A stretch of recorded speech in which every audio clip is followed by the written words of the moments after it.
Je vais partir en mission spéciale dans quelques instants avec les Black Ops de Rossignol dans notre ski test du plaisir de skier 2020-21.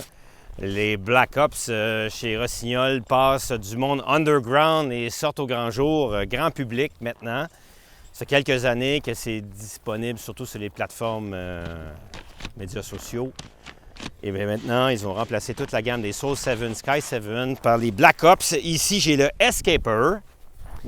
Escaper qui est à 94 mm au patin, donc ça serait peut-être ceux qui veulent juste une paire de skis dans leur sac pour tout faire. Après ça, au-dessus, on a le Sander qui est à 100 mm au patin, construction de bois. Et après, il y a le Sander TI qui est 104 mm au patin avec une plaque de titane dessus, celui que j'ai essayé à l'intro des produits 2020-21, avec lequel je dois avouer que je pensais à tort que j'allais être déçu parce que je n'avais pas vraiment apprécié les Soul 7, Sky 7, c'est personnel, mais je suis embarqué dessus et j'ai dit oui, avec un rayon court à 15 mètres, 16 mètres de rayon et qui permet quand même à 104 mm de patin TI de faire des mises à corps puissantes avec un ski avec beaucoup de rebonds, beaucoup de trampolines. Ça, c'était le Sander TI, 104 mm de largeur. Là, ici, on a le Escaper qui est plus étroit. Donc, si jamais vous avez un seul ski avec une fixation à plateau pour aller faire des montées, ça serait pas mal intéressant comme seul ski, capable de tenir sur la neige dure, capable de carver et capable aussi, après, avec une spatule aussi large, d'aller dans le ski de printemps et la poudreuse. Ça, c'est toujours bien important.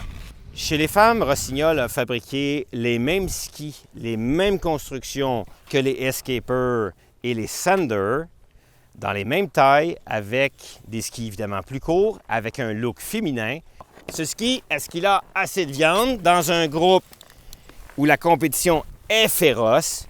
On le sait qu'il y a un Enforcer, il y a un Core 88, il y a un Blizzard Brahma, il y a un Vocal Kendo, je veux dire, dans les combats de boxe de titan dans cette catégorie de largeur-là.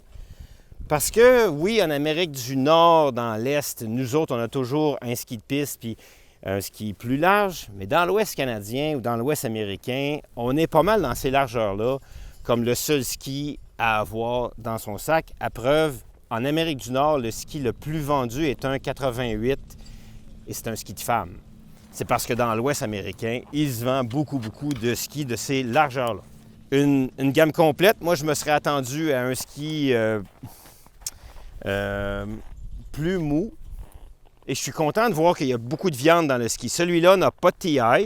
Vous remarquez aussi que par rapport au Sky 7, la spatule arrière est beaucoup plus plate. Et non, avant, le Sky 7 était très haut et très rond aussi à l'arrière. Fait que on a de l'appui un petit peu plus longtemps sur le ski arrière. Puis pour quelqu'un comme moi, qui a des bottes de ski alpin classique, puis qui aime ça carver autant que d'être paresseux et drifter, bien, je sais que quand j'appuie puis je m'en vais un peu sur le talon, j'ai pas l'impression que ça va casser sous mes pieds comme certains autres skis. Donc, gros changement dans la gamme Rossignol. Ça fait des années qu'il y avait le Sky et le Soul 7. On amène toute la gamme Black Ops, hommes et femmes, les mêmes skis, cosmétiques différents pour la prochaine saison en 2020-21.